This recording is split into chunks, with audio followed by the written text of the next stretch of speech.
Vascular problem এই জিনিসটা অর্থ অনেকজনই ভালো করে বুঝতে পারে না।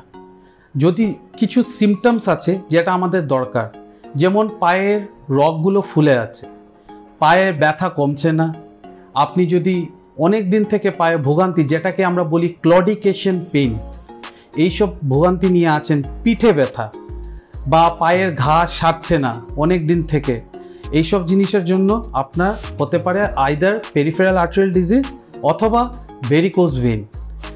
এইসবের ট্রিটমেন্টের জন্য আমি আপনাদেরকে সাহায্য করতে পারি। লাং সার্জারি, যেমন আপনার লাং ক্যান্সার ধরা পড়েছে, আমরা কোন স্টেজে আছি সেই জিনিসগুলো জানতে গেলে সেই জিনিসটা এক একটা স্টেজের এক একটা ট্রিটমেন্ট পদ্ধতি আছে। এইসব special care, super speciality care আমি আপনাকে দিতে পারব। যদি আপনার ফুসফুসের মধ্যে রক্ত, রস, ইনফেকশন এইসব জিনিস জমে আছে, সেটারও ট্রিটমেন্ট আছে। এইসব জিনিস আমি আপনাকে এখানে দিতে পারবো। আপনার যদি হার্ট অ্যাটাক আছে যেটার জন্য বাইপাস সার্জারি দরকার, আপনার হার্টের ভালভের মধ্যে কোনো লিক আছে বা হার্টের ভালভ শুরু হয়ে গেছে, এইসব জিনিসের জন্য হার্ট সার্জারির পদ্ধতি আমরা এখানে শুরু করেছি। আপনারা এসে রিসার্চ সেন্টারে যোগাযোগ করতে পারেন।